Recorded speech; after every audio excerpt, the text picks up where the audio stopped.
बिस्मिल्लाहिर्रहमानिर्रहीम। अस्सलाम वालेकुम डियर 7th क्लास के स्टूडेंट आज के लेक्चर्स में हम एक्सरसाइज 6.7 करेंगे मैथमेटिक्स की। जो लास्ट लेक्चर्स था उसमें हमने एक्सरसाइज 6.7 का क्वेश्चन नंबर 1 और 2 कर लिया था, तो आज हम जो नेक्स्ट क्वेश्चन है वो करेंगे। स्टूडेंट आपसे गुजारिश की जाती है कि मेरे चैनल्स को सब्सक्राइब करें, बेल आइकन को क्लिक करें, वीडियो को लाइक करें, शेयर करें। Thank you very much.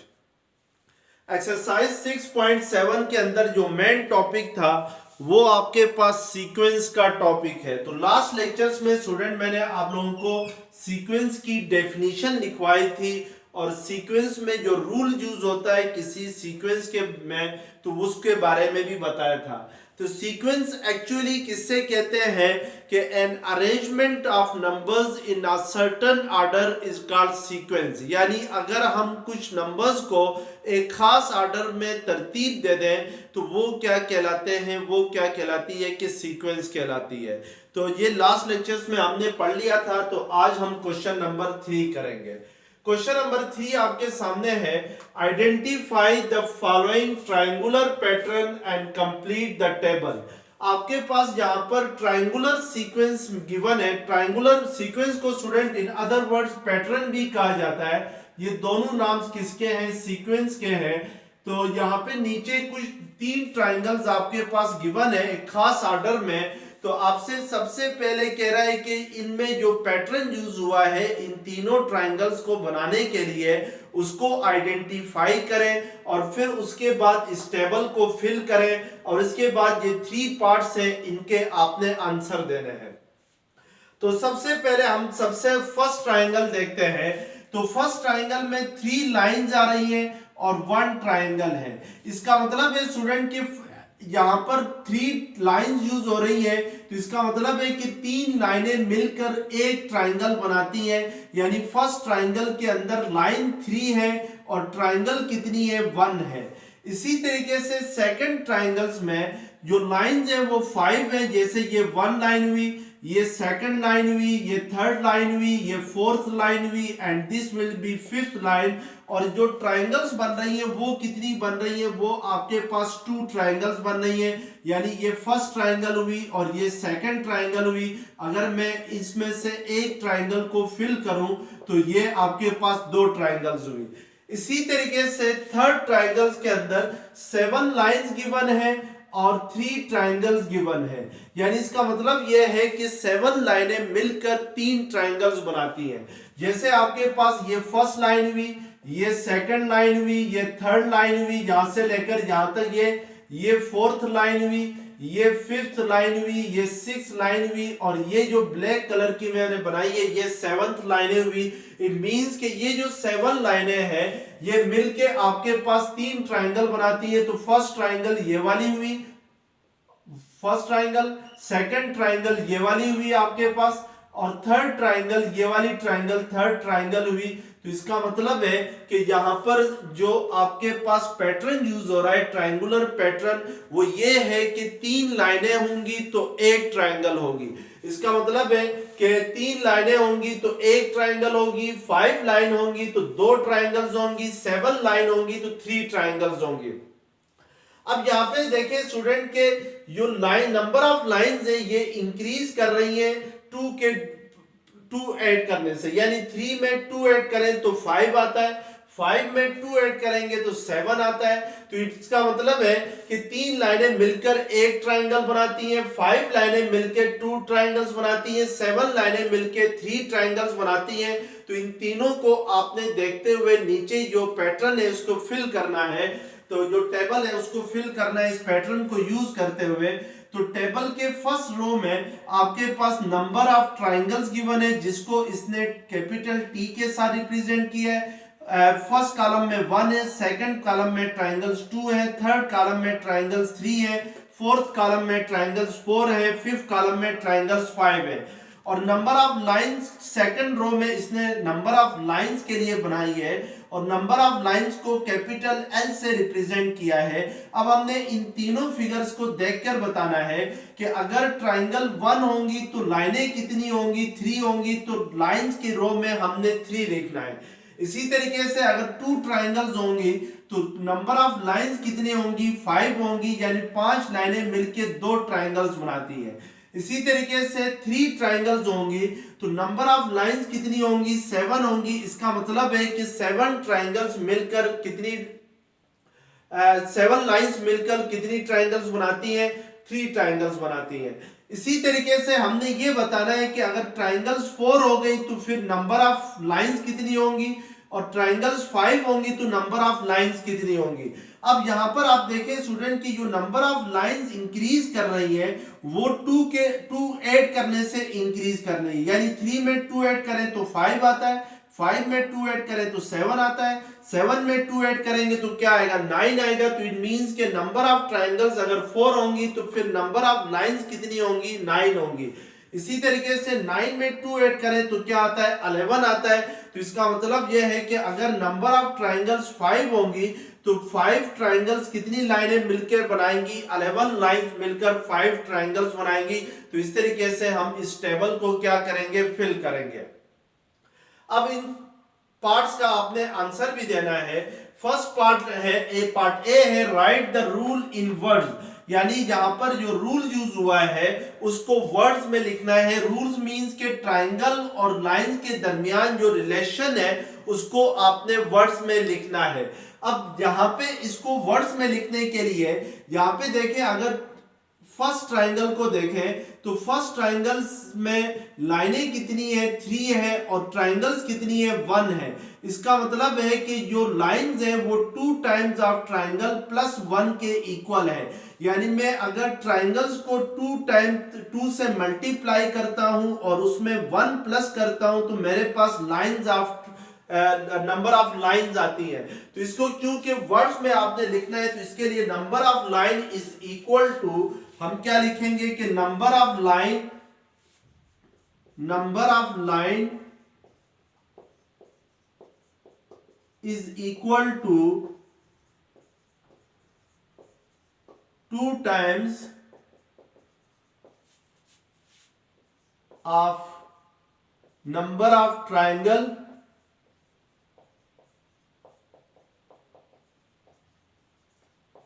Plus क्या करेंगे, 1। इसका मतलब है कि 2 टाइम्स मींस के नंबर ऑफ ट्राइंगल्स को 2 के साथ मल्टीप्लाई करें और उसमें 1 प्लस करेंगे तो हमारे पास नंबर ऑफ लाइंस आती है। जैसे देखें फर्स्ट एग्जांपल में आपके पास 3 लाइनें हैं और 1 ट्राइंगल है। इस 1 को अगर 2 के साथ मल्टीप्लाई करें और फिर उसमें 1 प्लस करेंगे तो हमारे पास नंबर ऑफ लाइंस आ जाएंगी, यानी 2 1 2 2 प्लस 1 क्या होता है, 3 होता है। तो नंबर ऑफ लाइंस कितनी होती है, यहाँ पर 3 है। इसी तरीके से सेकंड एग्जांपल में आपके पास नंबर ऑफ ट्राइंगल्स 2 है, तो इस नंबर ऑफ ट्राइंगल को 2 के साथ मल्टीप्लाई करें, उसमें 1 प्लस करें तो हमारे पास नंबर ऑफ लाइंस आ जाती है, यानी 2 2 4 4 प्लस 1 किसके इक्वल होता है, 5 के इक्वल होता है। तो इसलिए हमने यहाँ पर वर्डिंग में लिखा है, यानी वर्डिंग में जो रूल यूज हुआ है इन ट्राइंगल्स और लाइंस के दरमियान वो ये रूल यूज हुआ है कि number of line is equal to 2 times of number of triangle plus 1 के इक्वल है। इसी तरीके से पार्ट बी है आपके पास है right the rule as formula. इस रूल को आपने फार्मूले की शेप में लिखना है। तो इसका मतलब है कि L इक्वल है, L जो है वो नंबर ऑफ लाइंस को शो कर रहा है और कैपिटल T जो है वो नंबर ऑफ ट्राइंगल्स को शो कर रहा है। तो L इक्वल होगा 2 इंटू T प्लस 1 के इक्वल होगा। यानी इसी रूल को जिसको आपने वर्डिंग में लिखा है इसको फार्मूले की शेप में लिखना है। तो number of line is equal to 2 times of number of triangle plus 1 है। तो L is equal to, L shows number of line, L is equal to 2 into T means के 2 टाइम्स ऑफ ट्राइंगल प्लस 1 करेंगे तो हमारे पास जो rule होगा वो फार्मूले की शेप में आ जाएगा। और फिर आपके पास जो पार्ट सी है वो ये है कि find the number of lines required to construct 100 triangles. यानी आपने ये बताना है कि अगर आपने 100 ट्राइंगल्स बनानी हो तो फिर नंबर ऑफ लाइंस कितनी रिक्वायर्ड होंगी। तो हमें पता है कि जो नंबर ऑफ लाइंस है वो इक्वल होता है 2t प्लस 1 के इक्वल होता है। तो अब हमारे पास जो नंबर ऑफ ट्राइंगल्स है वो किसके इक्वल है, यानी कैपिटल टी इक्वल है 100 के। तो यहाँ पर हम 2 इंटू टी की जगह क्या लिखेंगे, 100 प्लस 1 लिखेंगे। तो ये 200 प्लस 1 आ जाएगा। तो इट मींस के 201 आ जाएगा। तो इसका मतलब ये हुआ कि 100 ट्राइंगल्स बनाने के लिए जो नंबर ऑफ लाइंस रिक्वायर्ड है, यानी जो नंबर ऑफ लाइंस चाहिए वो कितनी नंबर ऑफ लाइन चाहिए, 201 नंबर ऑफ लाइंस अगर होंगी तो हमारे पास उसके जरिए से हम लोग 100 ट्राइंगल्स क्या कर सकते हैं, कंस्ट्रक्ट कर सकते हैं। सॉरी स्टूडेंट, ये क्वेश्चन नंबर 3 नहीं है बल्कि क्वेश्चन नंबर 2 है। लास्ट लेक्चर्स में हमने क्वेश्चन नंबर 1 किया था और इसके बाद आज हम यहाँ पर क्वेश्चन नंबर 2 से आगे जो है वो करेंगे। तो आइए देखते हैं अब क्वेश्चन नंबर 3 क्या है। अब क्वेश्चन नंबर 3 है, select a number of your choice and create a sequence using each of the following rule। आपने स्टूडेंट अपनी चॉइस का एक नंबर सिलेक्ट करना है, यानी खुद से एक नंबर सिलेक्ट करना है और उसको सिलेक्ट करने के बाद नीचे जो रूल्स गिवन है उस रूल्स को यूज करते हुए सीक्वेंस बनानी है। जैसे पार्ट 1 में है add 3 to each term, यानी आपने पहले खुद एक नंबर सिलेक्ट करना है और उस नंबर को सिलेक्ट करने के बाद आपने इस रूल को यूज करते हुए एक सीक्वेंस बनानी है। तो यहाँ पे रूल क्या गिवन है, add 3 to each term, यानी हर टर्म में 3 ऐड करते जाना है। जैसे लेट्स सपोज मैं इस सीक्वेंस के अंदर फर्स्ट नंबर चूज करता हूं अपनी तरफ से 1 और अब जो नेक्स्ट नंबर आएगा वो कैसे आएगा कि 1 में 3 ऐड करने से नेक्स्ट टर्म आ जाएगी आपके पास। तो नेक्स्ट टर्म क्या होगी, 4 होगी, क्योंकि 1 प्लस 3 क्या होता है, 4 होता है। अब जो थर्ड टर्म होगी उसको फाइंड करने के लिए हम सेकंड टर्म में क्या करेंगे, 3 ऐड करेंगे। तो 4 प्लस 3 क्या होता है, 7 होता है। इसी तरीके से नेक्स्ट टर्म क्या होगी, 10 होगी, क्योंकि 7 में 3 ऐड करने से 10 आ जाएगा। 10 के बाद जो नेक्स्ट टर्म होगी वो क्या होगी, 13 होगी, क्योंकि 10 को ऐड करके नेक्स्ट टर्म 10 में 3 ऐड करके हमने नेक्स्ट टर्म गेन करनी है। तो ये इस तरीके से ये सीक्वेंस हमारे पास आ जाएगी। इसी तरीके से पार्ट 2 है multiply each term by 1/3। Her term को आपने 1/3 के साथ मल्टीप्लाई करना है। जैसे लेट्स सपोज मैं फर्स्ट टर्म यहाँ पे अगर 12 चूज करूं तो नेक्स्ट टर्म मेरे पास आएगी 12 को 1/3 के साथ मल्टीप्लाई करूंगा। तो ये 3 4 जर क्या होता है, 12 होता है, 4 1 जर 4। तो नेक्स्ट टर्म क्या आ जाएगी, 4 आ जाएगी। उससे भी नेक्स्ट टर्म में गेन करने के लिए 4 को 1/3 के साथ क्या करना होगा, मल्टीप्लाई करना होगा। तो 4 1 जर 4, तो 4/3 आ जाएगी। इसी तरीके से इससे भी नेक्स्ट टर्म फाइंड करने के लिए 4/3 को हमने क्या करना होगा, 1/3 के साथ मल्टीप्लाई करना होगा। तो 4 1 जर 4, 3 3 जर 9, तो 4/9 आ जाएगी। इसी तरीके से नेक्स्ट टर्म फाइंड करने के लिए 4/9 को 1/3 के साथ मल्टीप्लाई करना होगा। तो 9 3 जर क्या होगा, 27 आ जाएगा। इसी तरीके से ये सीक्वेंस क्या होगी, कंटिन्यू रहेगी। तो इस तरीके से हम एक नंबर चूज करेंगे और उसके बाद रूल को यूज करते हुए एक सीक्वेंस बनाएंगे।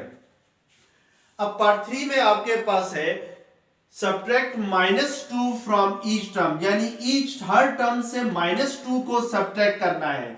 अब लेट्स सपोज अगर मैं फर्स्ट टर्म अपनी चॉइस की रखता हूं, 4 रखता हूं, तो नेक्स्ट टर्म मेरे पास ये आएगी कि 4 से -2 को सब्ट्रैक्ट करूंगा। यानी 4 से अगर -2 को मैं सब्ट्रैक्ट करता हूं तो ये 4 -2 होगा। तो that will be equal to minus into minus क्या होता है, प्लस होता है। 4 प्लस 2 क्या होता है, 6 होता है। तो इट मींस के हर टर्म में 2 ऐड करते जाना है, 6 आ जाएगा। इसी तरीके से 6 में से -2 को सब्ट्रैक्ट करते हैं तो 6 -2 को ब्रैकेट में हम लिखेंगे तो माइनस इंटू माइनस क्या होगा, प्लस। तो 6 प्लस 2 क्या होगा, 8 हो जाएगा। इसी तरीके से नेक्स्ट टर्म क्या हो जाएगी, 10 हो जाएगी। इसी तरीके से उससे भी नेक्स्ट टर्म क्या होगी, 12 होगी, एंड सो ऑन। इस तरीके से आपके पास ये सीक्वेंस क्या होगी, कंस्ट्रक्ट होगी। अब पार्ट 4 हम देखते हैं तो पार्ट 4 में आपके पास क्या है, डिवाइड ईच टर्म बाय 2, यानी हर टर्म को 2 से डिवाइड करना है। लेट्स सपोज अगर मैं फर्स्ट टर्म रख लूं 6, तो नेक्स्ट टर्म मेरे पास 2 को डिवाइड करूं, 6 को 2 से डिवाइड करूं तो 2 3 क्या होता है, 6 होता है। तो इट मींस कि नेक्स्ट टर्म 3 होगी। फिर 3 को 2 के साथ डिवाइड करना है तो 3/2 होगी। फिर 3/2 को डिवाइड करना है 2 के साथ, तो नेक्स्ट टर्म गेन करने के लिए यानी 3/2 से जो अगली टर्म होगी वो कैसे हासिल होगी कि 3/2 को 2 से डिवाइड करेंगे तो ये बाय क्रॉस मल्टीप्लिकेशन ये 2 नीचे जाके इस 2 के साथ मल्टीप्लाई होगा, तो 3/2 2 क्या होता है, 4 होता है। इसी तरीके से 3/4 को अगर 2 के साथ डिवाइड करते हैं तो ये आपके पास क्या आ जाएगा, 3/4 डिवाइडेड बाय 2 आएगा। तो बाय क्रॉस मल्टीप्लिकेशन ये 4 2 के साथ मल्टीप्लाई होगा और 4 2 क्या होगा, 8 होगा। तो नेक्स्ट टर्म क्या होगी, 3/8 होगी एंड सो ऑन। इस तरीके से हम जो है वो सीक्वेंस कंस्ट्रक्ट करेंगे। अब आपके पास पार्ट 5 है, add to 0.1 to first term, यानी फर्स्ट टर्म में आपने 0.1 ऐड करना है, फिर 0.2 टू सेकंड टर्म और थर्ड टर्म हासिल करने के लिए 0.2 ऐड करना है। फिर थर्ड टर्म में आपने क्या ऐड करना है, 0.3 ऐड करना है एंड सो ऑन। तो अब हम यहाँ पे स्टूडेंट जो फर्स्ट टर्म होगी वो अपनी चॉइस के साथ सिलेक्ट करेंगे। अब इस फर्स्ट टर्म में 6 में, अब लेट्स सपोज अगर फर्स्ट टर्म हम 6 सिलेक्ट करते हैं तो सेकंड टर्म गेन करने के लिए 6 में 0.8 क्या करना है, 0.1 को ऐड करना है, तो 6 प्लस 0.1 क्या होगा, 6.1 होगा। इसी तरीके से थर्ड टर्म को गेन करने के लिए सेकंड टर्म में हमने क्या ऐड करना है, 0.2 को ऐड करना है, तो सेकंड टर्म हमारे पास क्या है, 6.1 है, तो इसमें 0.2 ऐड करेंगे तो ये 6.3 हो जाएगा। इसी तरीके से नेक्स्ट टर्म को गेन करने के लिए थर्ड टर्म में हमने क्या करना है, 0.3 ऐड करना है, तो ये 6.6 हो जाएगा एंड सो ऑन। इस तरीके से ये सीक्वेंस क्या होगी, कंस्ट्रक्ट होगी। तो यहाँ पर आपने फर्स्ट टर्म खुद चूज करनी है और उसके बाद जो गिवन रूल है उसको यूज करते हुए नेक्स्ट टर्म्स खुद से लिखनी है। अब क्वेश्चन नंबर 4 है, create a sequence by using the following rules starting with a given number. Question number 3 में स्टूडेंट आपके पास जो नंबर था वो आपने खुद सिलेक्ट करना था और फिर जो गिवन रूल था उसको यूज करते हुए सीक्वेंस बनानी थी। अब क्वेश्चन नंबर 4 के अंदर आपके पास नंबर भी गिवन है और रूल भी गिवन है, दोनों को यूज करते हुए आपने एक सीक्वेंस बनानी है। जैसे पार्ट 1 में है, add 0.6 to each term start with 10, यानी आपने 10 से स्टार्ट लेना है और हर टर्म में 0.6 को ऐड करते जाना है। यानी फर्स्ट टर्म हमने 10 रखनी है, 10 में 0.6 ऐड करेंगे तो 10.6 होगा। फिर 10.6 में 0.6 को ऐड करेंगे तो आपके पास ये क्या होगा, 12 आ जाएगा, 6 प्लस 6 12, और तो ये आपके पास 11.2 आ जाएगा।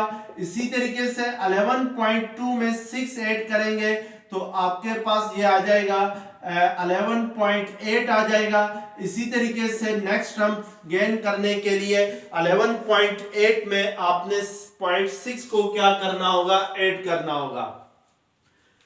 अब पार्ट 2 आपके सामने है, स्क्वायर कंसेक्यूटिव आठ इंटीजर स्टार्ट विद 1, यानी कंसेक्यूटिव 8 इंटीजर्स का स्क्वायर लेते जाना है और स्टार्ट करना है 1 से। कंसेक्यूटिव 8 इंटीजर्स कौन से होते हैं, 8 इंटीजर्स वो होते हैं जो 2 पे डिवाइड नहीं हो सकते हैं, और कंसेक्यूटिव 8 इंटीजर्स वो होते हैं जो एक साथ आ रहे हो।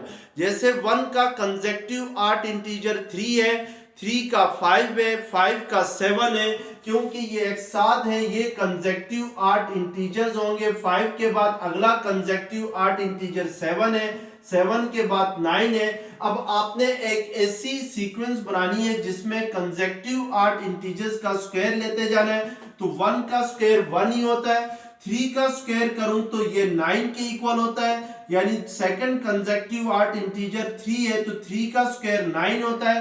नेक्स्ट कंसेक्यूटिव ऑड इंटीजर यानी 5 है तो 5 का स्क्वायर क्या होता है 25 होता है। 5 स्क्वायर मींस के 5 को 5 से क्या करें मल्टीप्लाई करें तो 5 5 ज़र 25 होता है, फिर 7 7 ज़र 49 होता है, फिर 9 9 ज़र 81 होता है। इसी तरीके से नेक्स्ट कंसेक्यूटिव ऑड इंटीजर क्या होगा 11 होगा, तो 11 का स्क्वायर किसके इक्वल होता है 121 के इक्वल होता है, क्योंकि 11 1 ज़र 121 होता है।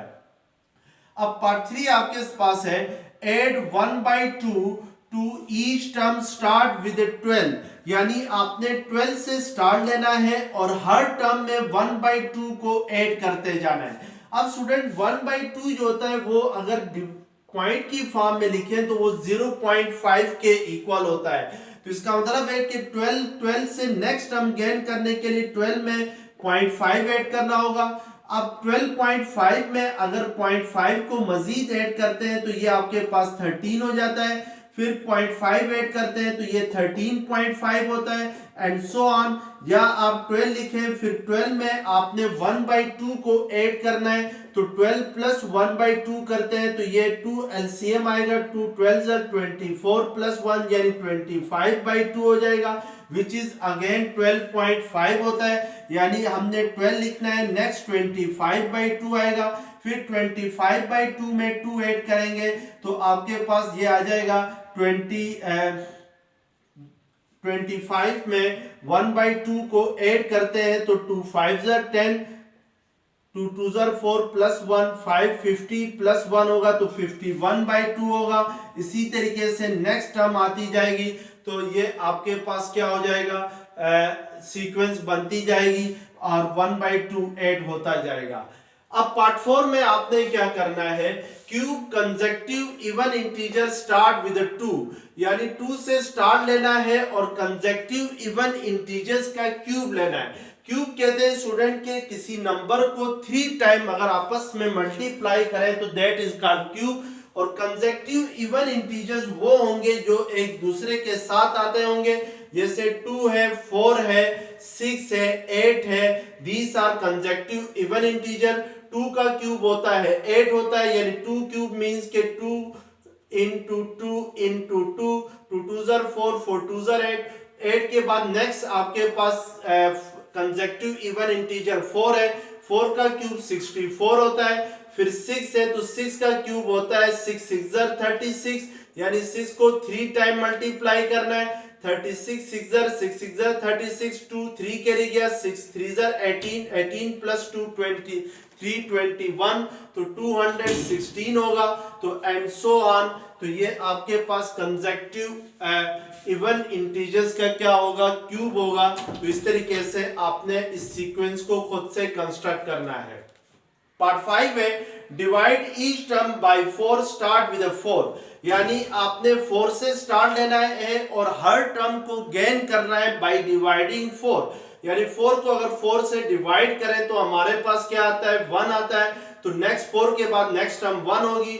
1 को 4 से डिवाइड करें तो 1/4 आता है, 1/4 को 4 के साथ डिवाइड करें तो 1/16 आता है, एंड सो ऑन। हमारे पास जो रिक्वायर्ड सीक्वेंस होगी वो क्या होगी 4 होगी, उसके बाद सेकंड टर्म 1 होगी, थर्ड टर्म 1/4 होगी, फोर्थ टर्म 1/16 होगी, फिर नेक्स्ट टर्म गेन करने के लिए 1/16 को अगेन 4 से क्या करना होगा डिवाइड करना होगा। तो इस तरीके से आपके पास नेक्स्ट टर्म आती जाएगी।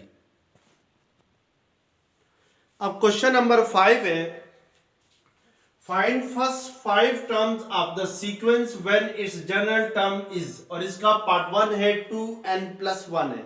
यहाँ पे स्टूडेंट आपके पास जनरल टर्म गिवन है किसी सीक्वेंस की और उसकी पहली 5 टर्म्स आपने फाइंड करनी है।